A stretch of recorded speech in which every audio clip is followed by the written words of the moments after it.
आधी रात का समय था। चारों तरफ गहरा सन्नाटा और काला अंधेरा फैला हुआ था। जंगल के बीच पड़े पुराने टूटे मंदिर के खंडहर में हवन कुंड जल रहा था और उसकी आग धीमे धीमे दधक रही थी। उस आग के सामने बैठा था गांव का सबसे रहस्यमयी तांत्रिक पुजारी। उसका नाम था रुद्रनाथ। लोग कहते थे कि वह साधारण इंसान नहीं बल्कि देवी देवताओं से सीधा संवाद कर सकता है। उसके सामने एक अजीब सी मूर्ति रखी थी जिसका शरीर इंसान जैसा था लेकिन सिर किसी जंगली भैंसे जैसा, और पेट के बीच लोहे की भट्टी जैसी जगह बनी थी जिसमें अंगारे चमक रहे थे। रुद्रनाथ आंखें बंद करके लगातार मंत्र पढ़ रहा था। उसकी आवाज रात की खामोशी को चीर रही थी। ओम कालेश्वराय नमः, ओम कालेश्वराय नमः, ओम रुद्राय नमः। जैसे ही मंत्र पूरा हुआ उसने हवन कुंड से राख उठाई, हवा में उछाली और पास रखे एक छोटे से बच्चे को उठाकर बिना हिचक उस मूर्ति की जलती भट्टी की ओर फेंक दिया।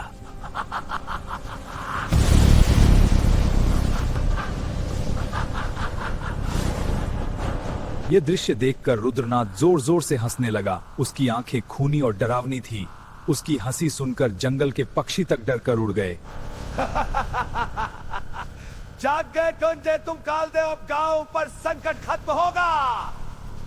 पूरी रात मंदिर के आसपास आग की लाल रोशनी चमकती रही। सुबह होते ही गांव में खबर आग की तरह फैल गई कि तांत्रिक ने देवता को जगा दिया है और बलि स्वीकार हो चुकी है।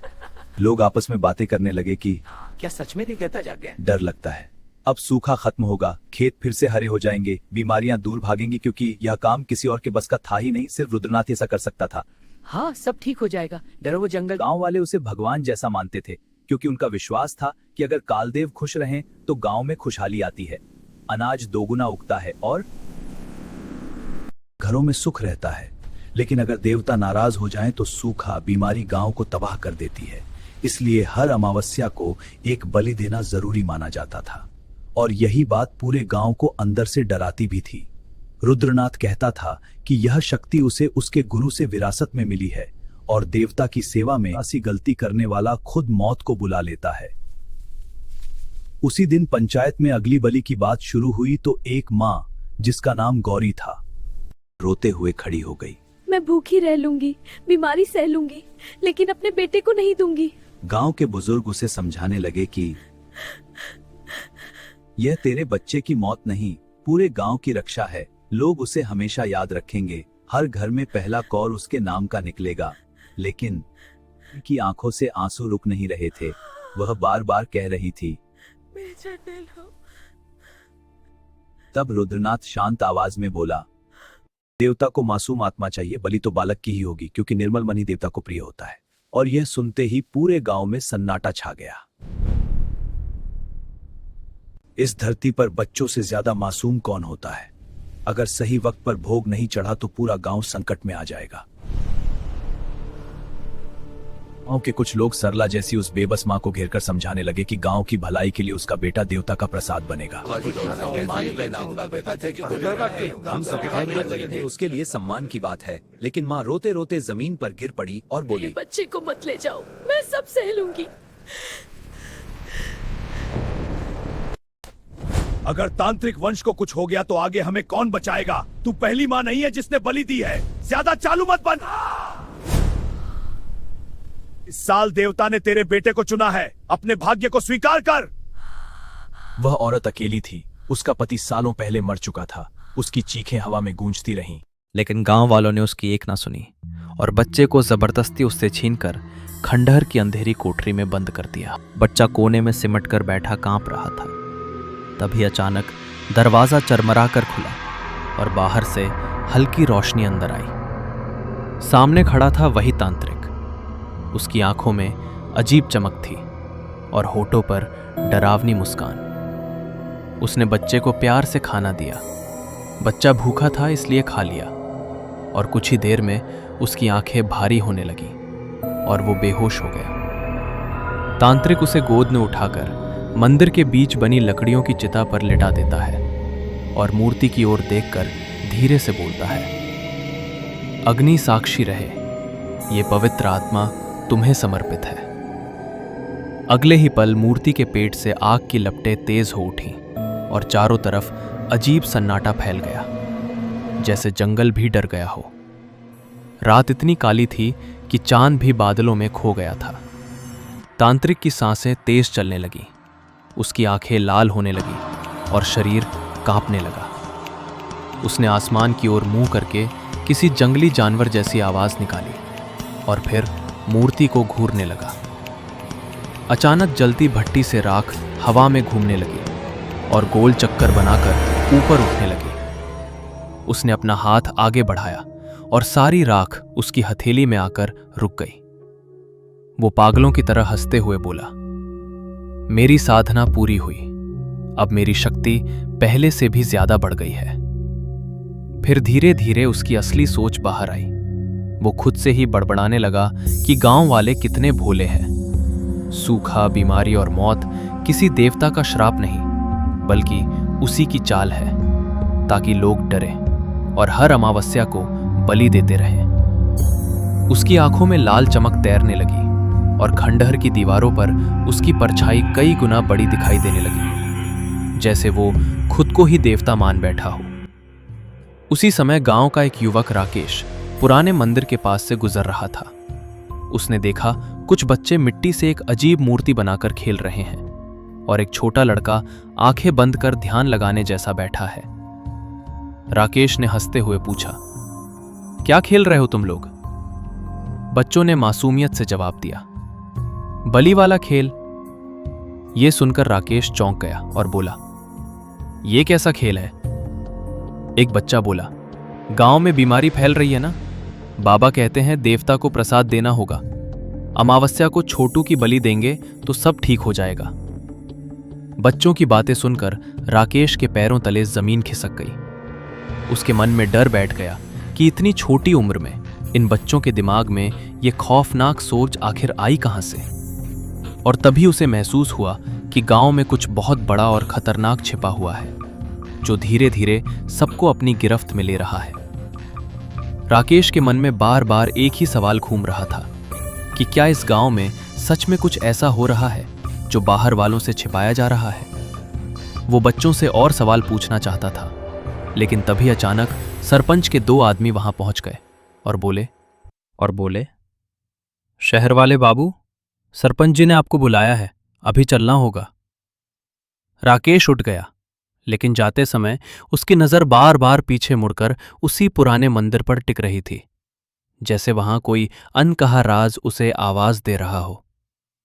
कुछ दिन पहले ही वो पहली बार इस गांव में आया था, जब धूल उड़ाती एक पुरानी बस गांव के चौराहे पर आकर रुकी थी और उससे एक स्मार्ट सा नौजवान उतरा था।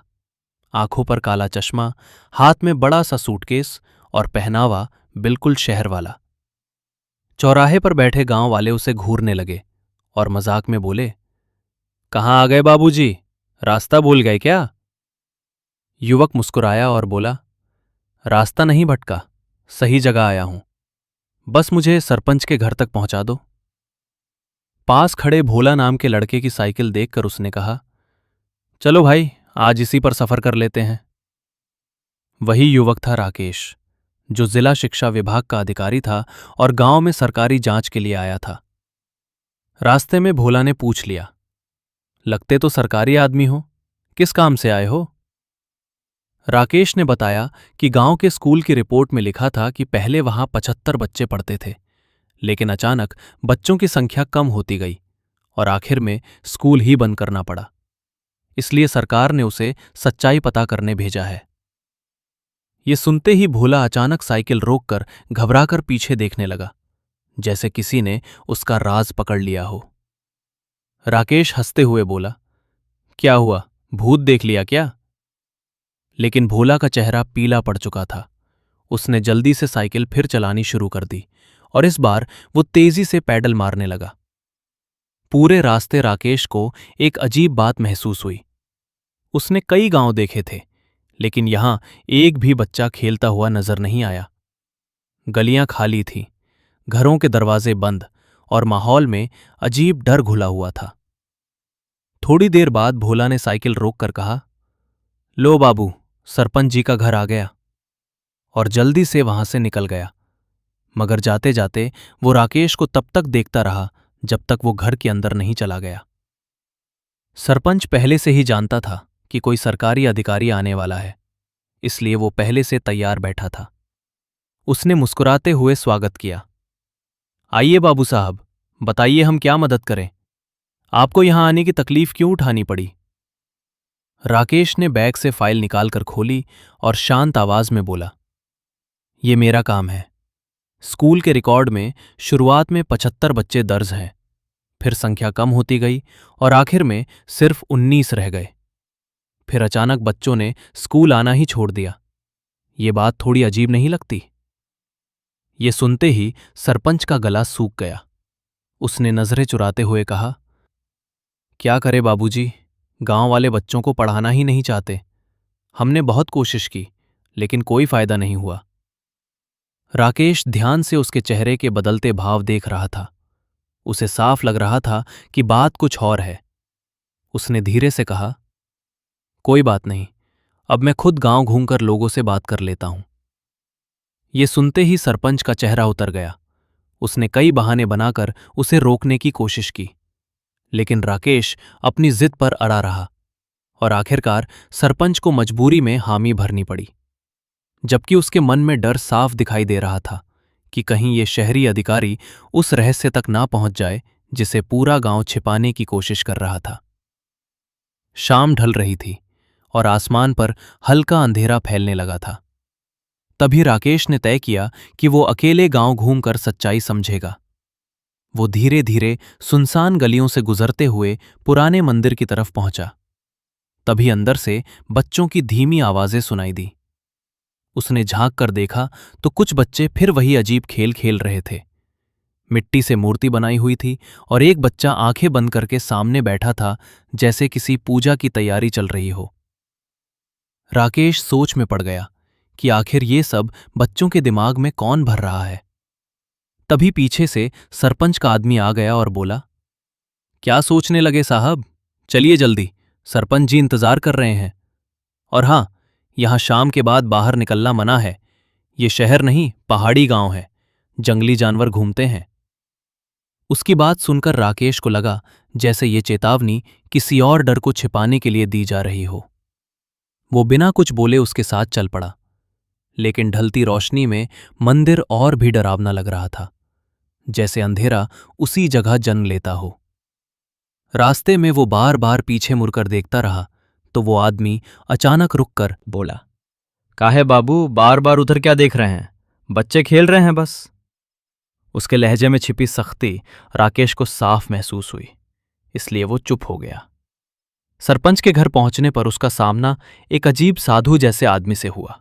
लंबी जटा, गहरी आंखें और चेहरे पर रहस्यमयी मुस्कान। सरपंच बोला, ये हमारे गांव के सबसे बड़े सिद्ध बाबा हैं, सोचा आपसे मिलवा दें। राकेश हल्का मुस्कुराया और मजाक में बोला, अच्छा, कौन सी सिद्धि हासिल की है आपने? हमने तो पढ़ाई करके नौकरी पाई है, आपकी डिग्री कैसी होती है?